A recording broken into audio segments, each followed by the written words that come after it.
Welcome to Brown Girls Happy Hour, where two brown girls make cocktails or mocktails, and we also get guests on our show to discuss their books with us. Most of our guests are authors.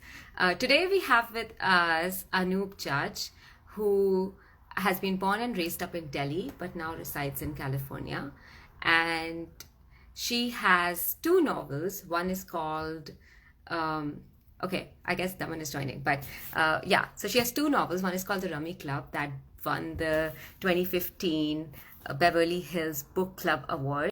Called that came up just now. I think it is the latest novel that came up just now. It's called The Awakening of Meena Rawat.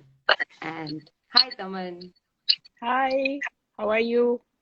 I am good. I was just introducing our new guest today, and I'm waiting for Anoop to join as well. Um, Let me see if she is here. But I'm literally wearing my swimsuit and the cover up because I'm like, I have to go to the beach after this. Not the beach, the pool. Hi, Anoop. I Nice. think you have to invite her, right? Oh, yeah. Okay, Yeah. awesome. Send her the invite. Oh, she's here. Hi. Hi, Anoop. Hi, Anoop. Hi. Hi, How are Daman and you? Kathy. Good. How are you? Good. Nice to meet you. Yes, nice to meet you. Can you Sure. introduce yourself a little bit? I already did, but just a little. Oh, sure. Absolutely. My name is Anoop Judge, and I have been a writer now for the last 10 years or so. I didn't begin out writing. I've been in the United States for 31 years, and I like to say I'm a recovering litigator. I practice law. I passed the bar when I came here, and I had to go to school here for a year because in India, law school is only 3 years. And over here, what they did was when they were evaluating my credentials, they applied 1 year of my Law School of India to my undergrad to make my undergrad compatible with American universities. And my undergrad was in English literature, so they applied 1 year of my law school. And then I had to do that additional 1 year in law school here. I went to JF Kennedy University. I passed the bar. I became a full-time litigator, and I really enjoyed it. I mean, I got burnt out, which everybody does, but that was not the reason I left. I left because my kids were young. My daughter had a medical condition at that time, and one of us had to be home with her, and that happened to be me. But on the other hand, I had always had this desire to write a book, and I'll tell you where it came from. While I was in law school in Delhi, I used to have I used to do this kind of like what you do, but you talk on Doordarshan. Remember the days of Doordarshan? Yeah. And then I was a youth reporter for All India Radio, and I had a column in midday with a friend of mine, and it went under University Beat by Anoop Judge. That's my maiden last name, and Siddharth Luthra. And so I had all these things, and because of that, I had journalist friends. And one journalist friend of mine approached me because there was this publishing duo, this publishing company called 2020 Media. They'd actually learned everything they knew from the US and returned back to Delhi. And they started this company because they found a glut in the market. There was no books for careers for college going students for new careers. And that this was, remember, this was the 1990s, late 80s, and it was the time when when children were rebelling against their parents and saying, I'm not going to go into the family business, Dad. I'm not interested in running a store. I'm not interested in running a carpet company. I want to do this, that, or the other. And they found that there was no book to explain what a certain career meant. So they brought out a series of dummy style books. They were all called the same thing. They were how to books, and they were called, like mine is called Law, colon, what it's all about and how to get in. And every other book was called like IPS, which stands for Indian Police Service, colon, how to, what it's all about and how to get in. Advertising, colon, what it's about and how to get in. I mean, you get the gist, right? So I wrote that book and I didn't know anything. I was too young to put anything about what the law really was about, what the legal career in India, in Delhi was about. So what I did instead was I just wrote, there was no emails, but I guess I must have sent letters, actual letters, and I followed it up with phone calls to all the leading lawyers in Delhi, including like Ram Jethmalani. I interviewed them. And so after that, I had these uh, tons and sheafs of paper, which I had typed about a nascent idea of what the legal career is about. And then I gave it to them, these sheafs of loosely bound papers, and what the editors of that publishing house did to it, they made it a real book. And it's on my website. You can take a look at it.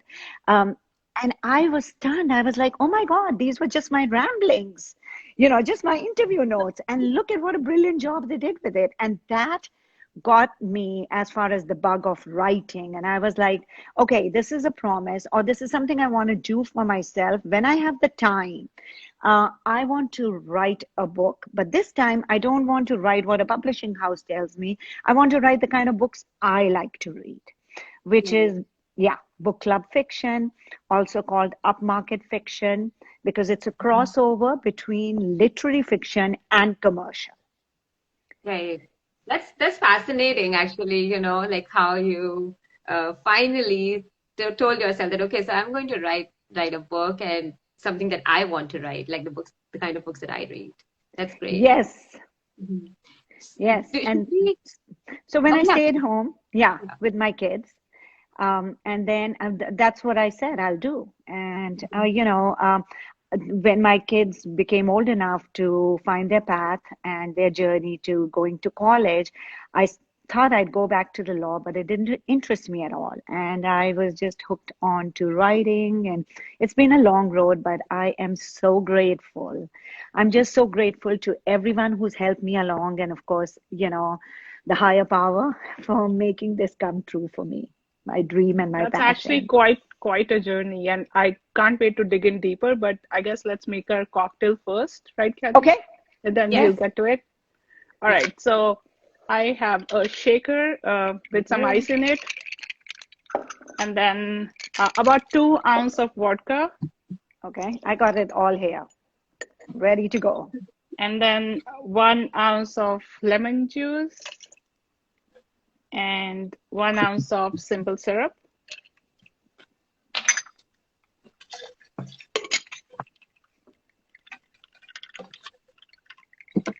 Okay. And then that's it, right? Then we just shake it. Oh, like your tiny shaker. It's so cute. Yes, it is perfect. Yeah. Perfect for me. Drink for one. Okay, we are all pouring it out. I take it. I think Kathy's a little behind. Always. I'm always behind. All right. Okay.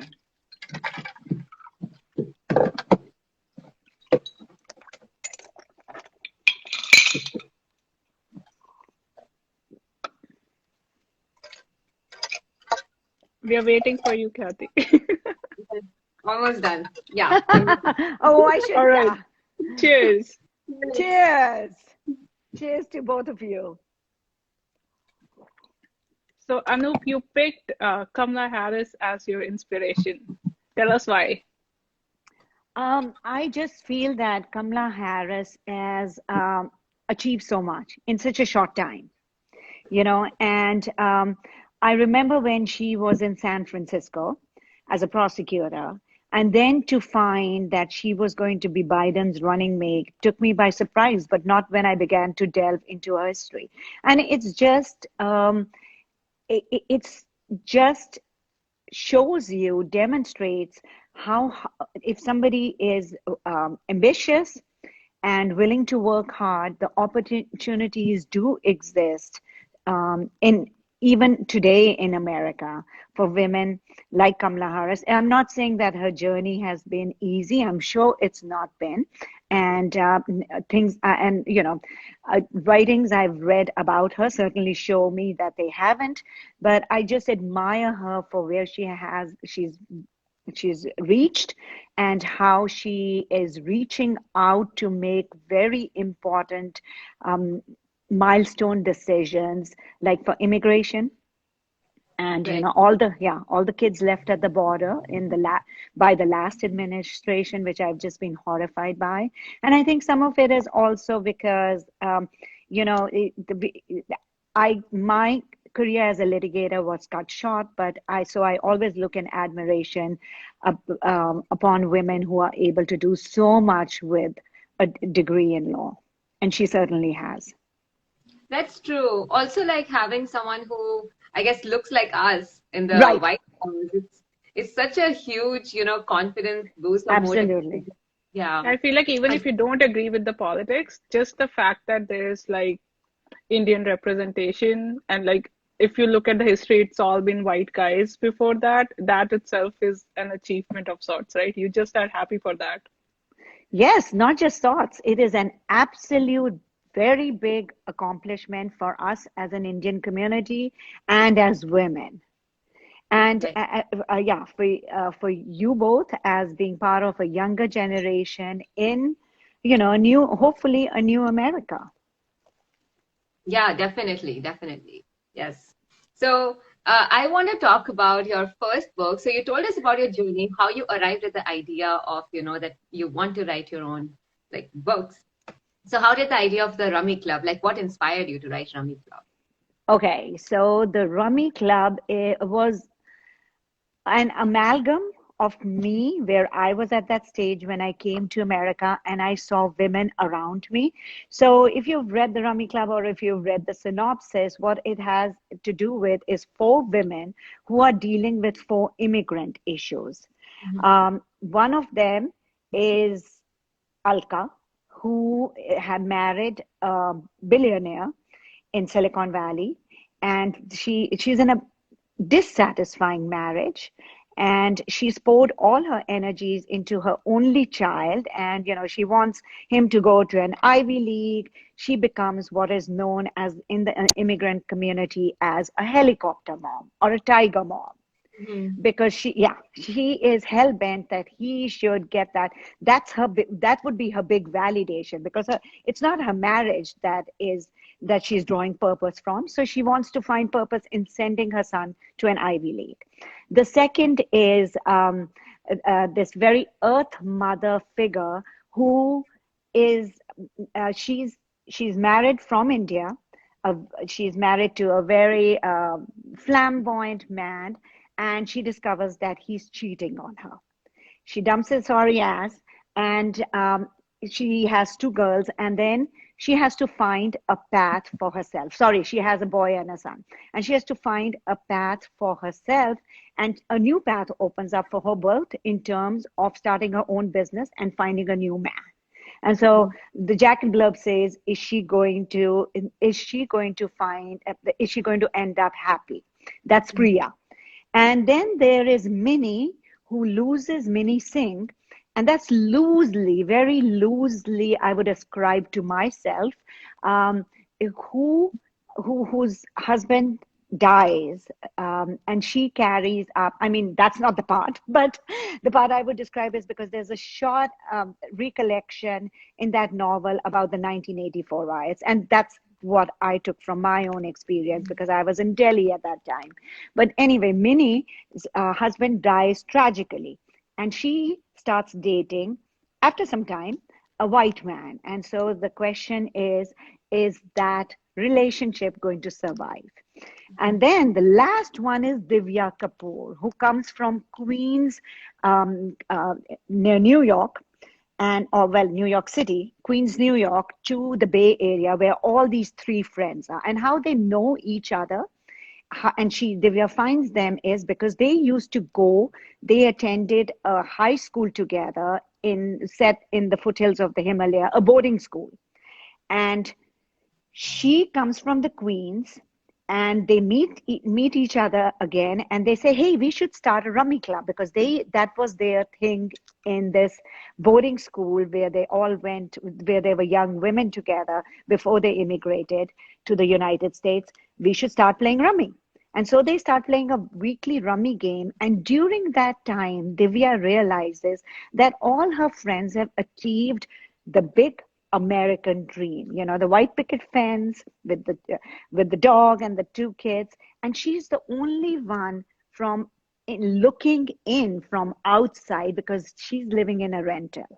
And what that means for her, what jealousies, insecurities crop up as to her friends, and how that leads. And when Alka's son does something that is heartbreaking, how Divya's insecurities come to the fore, and sides are taken when bitter words are spoken. And the jacket blurb ends with this question: will the four friends ever get together and play rummy again? So for me, that was the immigrant issues I saw in myself and everybody around me. You know, the helicopter mom, the wife with the dating a white guy, the brown woman dating a white guy, the woman who is heavy, is like an earth mother, and her husband cheats on her. And then the fourth one, the big one of the very common one I would find among other brown immigrants, is to acquire, to have a piece of that American dream, to have a Right. house, to own a Mhm. house, you know, to own their own house. That was a very big thing. So that was that. And I had uh, uh, some measure of success with it. But Mhm. then I was done with that, you know, immigrant issues. And in book clubs and all, I was told by many other women, like South American women, Brazilian women, that these themes resonated with them as well. And that was a really great feeling. Yeah, I was going to say that, all of these themes would definitely resonate with immigrants because either like we are going through these issues in our lives, or we have people who are going through these issues in our lives. So it's so easy to relate. And the worst part is that if you're not an immigrant, you won't realize that these are the actual issues that we face. So yeah, Oh, that's. yeah. Thank you. Mhm. Yeah, you're right. And then what is the Awakening of Meena Rawat about? I read the summary of it. I haven't read the book yet, but it sounds amazing. It sounds super Thank interesting. you. So the awakening of Meena Rawat came about because then I was like, okay, I want to try my hand at something more literary. You know, that was the Rummy Club was certainly book club fiction, fit in the genre. And so I was like, okay, you know, Slumdog Millionaire had achieved a lot of fame. And although brown friends of mine, Indian friends, were not happy that what was showcased was the poverty and the slums of India, I worked with a 501c3 organization called Home of Hope Inc., which actually partners with projects in India that help destitute, orphaned, and otherwise disadvantaged kids. So I knew that this is all true and more. And Mhm. yeah, I had, for the first time in my life, being away from India, but visiting India, I now saw what mostly while growing up, everybody who's middle class or upper class or rich turns a blind eye, are all these, what is I call it the underbelly of India, right?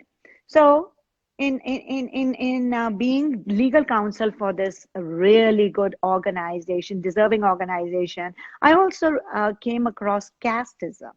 And then I was like, okay, I want to write a book, but although I want it to be literary, I don't want, the subject itself is so heavy and intense.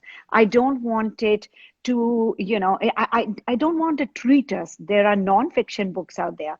So instead, what I did was I made it a love story and an affair, and with the backdrop of casteism, because these two protagonists, the woman and the man, they are Dalits. and they are Dalits in an orphanage in India, because while working with this organization, I got to visit a lot of orphanages, and I saw firsthand the life they face. I mean, it's it has a lot of trauma attached to it. People are doing very good work, but growing up as an orphan and then growing up as a Dalit, so I wanted to bring that out. This book took a lot out of me. It took a lot of research because I was not familiar with casteism. I grew up in Delhi. I went to Delhi University. I went to Hindu College. Then I went to Campus Law Center in Delhi University. So I really did not come across, and I'm from a very educated, upper middle class milieu. So I did not come across anybody really, or maybe, as I think now, I didn't scratch the surface, right? We are so Right. willing, yeah, to Mhm. let sleeping dogs lie, Mhm. because exposing those we would have to do something, right? And most of us in India live with the knowledge that that's lurking behind the surface, but if we don't dig deep, we can go on our merry way. Right. Mm. So I think I did that, but then yes, that's the book I wrote. Mhm. And you said that you wanted to write something that you like to read. So, what kind of books do you like to read? What are your So favorites? yes, so for me, I like upmarket fiction as well. I just finished The Forest of Enchantments by Chitra Devakurni Banerjee. And let's see, I finished The Woman I Was Before by Carrie Fisher. Both of these are upmarket. Upmarket fiction, as I told you, is a crossover between commercial, meaning in The Awakening of Meena Rawat, it's the love story, that's the commercial part of it. But the casteism, and there's a lot about the casteism, is the literary part of it. So, I don't. You must have read the book Where the Crawdads Sing by Delia Owens. So that's upmarket fiction. Right. It's a coming of age story, but yet the way it's written, that's the literary part of it. So yes, those are the kind of books I like to read. And is there that Rani Jinder Kaur on your wall? Yes, that is. You're so right. Yes, yes, yes, yes. Yeah, I've been Oh my looking at God, that Naman, ever you since we have, started talking. yes, Naman, you have such a good eye. But you're right. I saw that book when I was recently visiting India, and I went to a big bookstore. And darn it, I didn't pick it up, but I picked up The Forest of Enchantments, not The Secret. We have to I read both of them. We read, what was it? I forgot The the name Palace of already. Illusion. Palace of Illusions, yes. But Yes, we have to read the that's other two. yes, I listened to your podcast, Vichitra. Oh It was Yeah, we yeah. good. loved that Yes, book so much. I need to read that. Yeah, I am sure all of her books are amazing. Like even Yeah, the book on Rani Jinder Kaur, I really want to read that book. Yeah, I want to read that too. yes, Yeah. me as well. I've Mhm. loved her book since I came to this country. Her genre has changed a little bit. Now she's doing much more historical fiction. Mhm. But I've loved all her books. I You know also the read Oleander Girl, which was before Yes, she was into historical fiction, which was also really beautifully written. right, right. And there's also her seminal books. Is it The Crooked Wine, which is the sequel to? Oh, it's escaping me. I have it in my office. That's fine. I think just send us a message once you. Yes, I will. Yeah. So what are you writing right now? Like what is new coming Okay, up to the plan? Yes. so that's a really good question. After I wrote The Awakening of Meena Rawat, I'm actually very, very happy that a lot of non-Indian bookstagrammers have really enjoyed the book and have told me so. But honestly, after I was done with the book and the research, I was like, I don't want to write a book like this again. This required too much research. And so I went back to the book the Rummy Club format, which is Mhm. more book club fiction, sorry, more, less literary, more about the South Asian diaspora in 21st century America. That's how I call it. So, and that book called No Ordinary Thursday was, you must have seen it on my Instagram handle. It was my wonderful agent. Shout out to Jessica Faust, who's president of Bookends Literary Agency, sold it to Amazon's Lake Union Publishing, and it comes out August 2022. And what that book is about is, when Priyanka Chopra married Nick Jonas, I was I was very taken a well, not really taken aback, but I was surprised at the clamor it made in my Indian circles, Mhm. because, and I realized what was happening was women of my age who have marriageable age kids, they were they took it as a personal affront to them. They were like, that's like almost to the level of, that's like cradle snatching. And I realized that they felt very vulnerable because if their sons brought home somebody who was 10 years older, it made them feel threatened. And I'm like, oh gosh, I got to write about this. But I didn't want to be just that. And so I merged two stories together, a real story that I read about in India West. So on the same day that Maya Sharma is being proposed to by her boyfriend, who is 12 years younger than her, the same night. Um, Her brother, who is 10 years younger to her, kills a girl in a DUI and flees the scene. And their mother, who's a single mom, who's a well known Bay Area restaurateur, what happens to a family that is already broken? What happens to an already broken family when two major judgmental or judgment inducing events occur in an Indian family? And the entire Indian community begins to shun them because Samir, Maya's brother, is sent to jail, and Maya has captured the heart of the most eligible bachelor in the Bay Area, who's 12 years younger to her, son of a billionaire, and her mom's best friend's son to boot. So Oh, it's a multi POV novel, and it just showcases the contemporary Indian society that you find in 21st century America.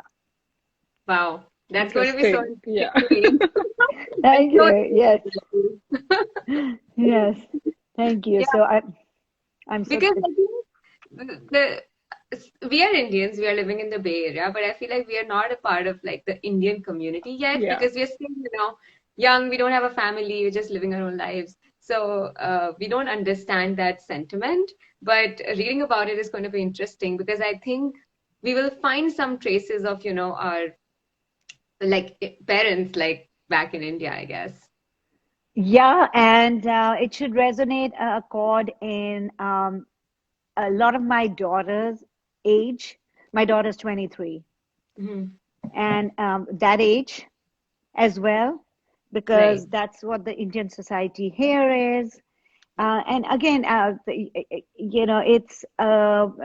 when I wrote my query letters to agents, I would write, my stories are about the rich culture that Americans need to know about, the rich culture of their new neighbors that Americans need to know about.